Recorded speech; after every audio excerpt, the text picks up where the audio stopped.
Welcome to new TV Telugu. కేంద్ర మంత్రి బండి సంజయ్ కుటుంబాన్ని లక్ష్యంగా చేసుకుని తెలంగాణ రక్షణ సేన చీఫ్ కవిత విమర్శనాస్త్రాలు సంధించారు.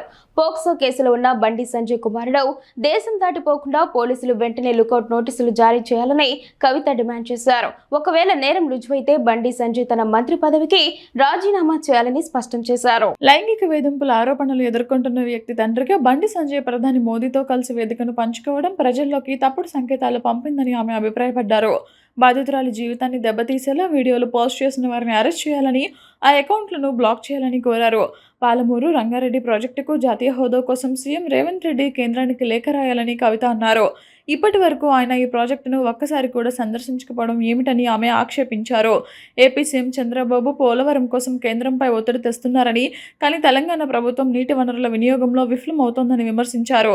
తెలంగాణ రక్షణ సేన అధికారంలోకి వస్తే వాటర్ కమిషన్ ఏర్పాటు చేస్తామని హామీ ఇచ్చారు.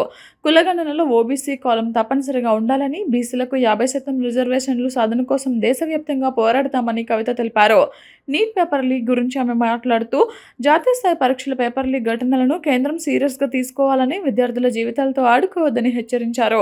తెలంగాణలో ఉన్న రాజకీయ శూన్యతను భర్తీ చేయడానికి తమ పార్టీ పుట్టిందని ఆమె ఈ సందర్భంగా పేర్కొన్నారు. నేను రాష్ట్ర ప్రభుత్వాన్ని చేస్తున్నటువంటి డిమాండ్ ఏంటంటే, బండి సంజయ్ గారి కుమారుడు ఎదుర్కొంటున్నటువంటి ఆరోపణలో భారతీయ జనతా పార్టీకి ఒక అలవాటు ఉన్నది. ఇట్లాంటి నేరారోపణలు ఎదుర్కొంటున్న వాళ్ళు దేశం దాటిస్తారు మొదలు.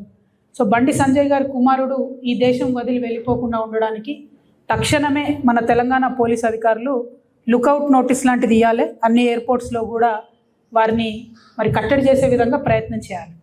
మొట్టమొదలు ఆ పని చేసినట్టయితే తెలంగాణ సమాజంలో ఉన్నటువంటి మహిళలందరికీ కూడా ఒక విశ్వాసం వస్తుంది. పారదర్శకంగా మంచి విచారణ జరుగుతుంది అనేటటువంటి విశ్వాసం ఒకటి వస్తుంది.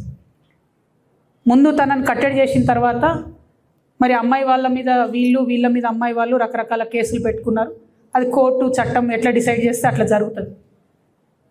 కానీ ముందు తను బయటకు వెళ్లకుండా చూడాలి, పోలీసు వాళ్ళు విశ్వాసాన్ని కల్పించాలి.